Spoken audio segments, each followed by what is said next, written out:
The Man in the Iron Mask, by Alexandre Dumas. Chapter 56. The Old Age of Athos. While these affairs were separating forever the four musketeers, formerly bound together in a manner that seemed indissoluble, Athos, left alone after the departure of Raoul, began to pay his tribute to that foretaste of death which is called the absence of those we love. Back in his house at Blois, no longer having even Grimaud to receive a poor smile as he passed through the parterre, Athos daily felt the decline of vigor of a nature which for so long a time had seemed impregnable. Age, which had been kept back by the presence of the beloved object, arrived with that cortege of pains and inconveniences which grows by geometrical accretion.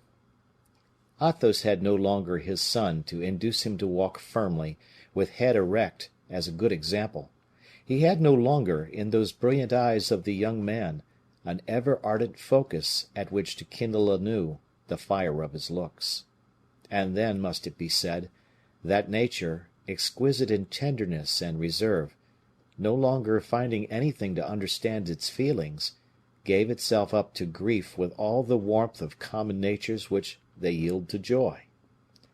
The Comte de la Fere, who had remained a young man to his 62nd year, the warrior who had preserved his strength in spite of fatigue, his freshness of mind in spite of misfortune, his mild serenity of soul and body in spite of Milady, in spite of Mazarin, in spite of La Valliere. Athos had become an old man in a week from the moment at which he lost the comfort of his later youth. Still handsome, though bent, noble but sad, he sought, since his solitude, the deeper glades where sunshines scarcely penetrated. He discontinued all the mighty exercises he had enjoyed through life, when Raoul was no longer with him. The servants, accustomed to seeing him stirring with the dawn at all seasons, was astonished to hear 7 o'clock strike before their master quitted his bed. Athos remained in bed with a book under his pillow, but he did not sleep, neither did he read. Remaining in bed that he might no longer have to carry his body, he allowed his soul and spirit to wander from their envelope and return to his son or to God. His people were sometimes terrified to see him, for hours together, absorbed in that silent reverie, mute and insensible. He no longer heard the timid step of the servant who came to the door of his chamber to watch the sleeping or waking of his master. It often occurred that he forgot the day had half passed away, that the hours for the 2 first meals were gone by. Then he was awakened. He rose, descended to his shady walk, then came out a little into the sun, as though to partake of its warmth for a minute in memory of his absent child. And then the dismal, monotonous walk recommenced, until, exhausted, he regained the chamber and his bed, his domicile by choice. For several days the comte did not speak a single word. He refused to receive the visits that were paid him, and during the night he was seen to relight his lamp and pass long hours in writing or examining parchments. Athos wrote one of these letters to Vannes, another to Fontainebleau. They remained without answers. We know why. Aramis had quitted France, and D'Artagnan was traveling from Nantes to Paris, from Paris to Pierrefonds. His valet de chambre observed that he shortened his walk every day by several turns. The great alley of limes soon became too long for feet that used to traverse it formerly 100 times a day. The comte walked feebly as far as the middle trees, seated himself upon a mossy bank that sloped towards a sidewalk, and there waited the return of his strength, or rather the return of night. Very shortly 100 steps exhausted him. At length Athos refused to rise at all. He declined all nourishment, and his terrified people, though he did not complain, although he wore a smile upon his lips, although he continued to speak with his sweet voice, his people went to Blois in search of the ancient physician of the late Monsieur, and brought him to the Comte de la Fere in such a fashion that he could see the comte without himself being seen. For this purpose they placed him in a closet adjoining the chamber of the patient, and implored him not to show himself, for fear of displeasing their master, who had not asked for a physician. The doctor obeyed. Athos was a sort of model for the gentlemen of the country.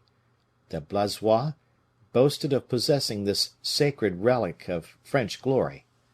Athos was a great seigneur compared with such nobles as the king improvised by touching with his artificial scepter the parched up trunks of the heraldic trees of the province. People respected Athos, we say, and they loved him. The physician could not bear to see his people weep, to see flock round him the poor of the canton, to whom Athos had so often given life and consolation by his kind words and his charities. He examined, therefore, from the depths of his hiding place, the nature of that mysterious malady which bent and aged more mortally every day a man but lately so full of life and a desire to live. He remarked upon the cheeks of Athos the hectic hue of fever, which feeds upon itself, slow fever, pitiless, born in a fold of the heart, sheltering itself behind that rampart, growing from the suffering it engenders, at once cause and effect of a perilous situation. The comte spoke to nobody, he did not even talk to himself. His thought feared noise, it approached to that degree of over excitement which borders upon ecstasy. Man thus absorbed, though he does not yet belong to God, already appertains no longer to the earth. The doctor remained for several hours, studying this painful struggle of the will against superior power. He was terrified at seeing those eyes always fixed, ever directed on some invisible object, was terrified at the monotonous beating of that heart which never a sigh arose to vary the melancholy state, for often pain becomes the hope of the physician. Half a day passed away thus. The doctor formed his resolution like a brave man. He issued suddenly from his place of retreat, and went straight up to Athos, who beheld him without evincing more surprise than if he had understood nothing of the apparition. "Monsieur le comte, I crave your pardon," said the doctor, coming up to the patient with open arms, "but I have a reproach to make you. You shall hear me." And he seated himself by the pillow of Athos, who had great trouble in rousing himself from his preoccupation. "What is the matter, doctor?" asked the comte, after a silence. "The matter is, you are ill, monsieur, and have had no advice." "I ill?" said Athos, smiling. "Fever, consumption, weakness, decay, monsieur le comte." "Weakness?" replied Athos. "Is it possible? I do not get up." "Come, come, monsieur le comte, no subterfuges; you are a good Christian?" "I hope so," said Athos. "Is it your will to kill yourself?" "Never, doctor." "Well, monsieur, you are in a fair way of doing so. Thus to remain is suicide. Get well, monsieur le comte, get well." "Of what? Find the disease first. For my part, I never knew myself better. Never did the sky appear more blue to me. Never did I take more care of my flowers." "You have a hidden grief." "Concealed? Not at all. The absence of my son, doctor, that is my malady, and I do not conceal it." "Monsieur le comte, your son lives. He is strong. He has all the future before him, the future of men of merit, of his race. Live for him." "But I do live, doctor. Oh, be satisfied of that," added he, with a melancholy smile. "For as long as Raoul lives, it will be plainly known; for as long as he lives, I shall live." "What do you say?" "A very simple thing. At this moment, doctor, I leave life suspended within me. A forgetful, dissipated, indifferent life would be beyond my strength, Now I no longer have Raoul with me. You do not ask the lamp to burn when the matches not illumine the flame. Do not ask me to live amidst noise and merriment. I vegetate. I prepare myself. I wait. Look, doctor, remember those soldiers we have so often seen together at the ports, where they were waiting to embark, lying down, indifferent, half on one element, half on the other. They were neither at the place where the sea was going to carry them, nor at the place the earth was going to lose them. Baggage prepared, minds on the stretch, arms stacked, they waited. I repeat it. The word is the one which paints my present life. Lying down like the soldiers, my ear on the stretch for the report that may reach me, I wish to be ready to set out at the first summons. Who will make me that summons? Life or death? God or Raoul? My baggage is packed. My soul is prepared. I await the signal. I wait, doctor. I wait. The doctor knew the temper of that mind. He appreciated the strength of that body. He reflected for the moment, told himself that words were useless, remedies absurd, and left the chateau, exhorting Athos's servants not to quit him for a moment. The doctor being gone, Athos evinced neither anger nor vexation at having been disturbed. He did not even desire that all letters that came should be brought to him directly. He knew very well that every distraction which should arise would be a joy, a hope, which his servants would have paid with their blood to procure him. Sleep had become rare.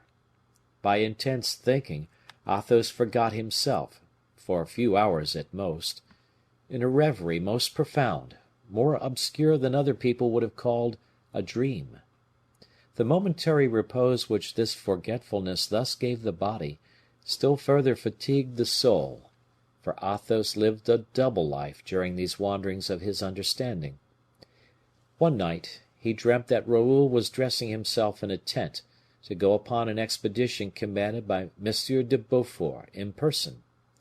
The young man was sad. He clasped his cuirass slowly, and slowly he girded on his sword. "What is the matter?" asked his father, tenderly.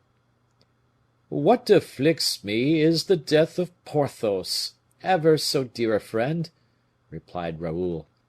"I suffer here the grief you soon will feel at home." And the vision disappeared with the slumber of Athos. At daybreak one of his servants entered his master's apartment, and gave him a letter which came from Spain. The writing of Aramis, thought the comte, and he read. "Porthos is dead!" cried he, after the first lines.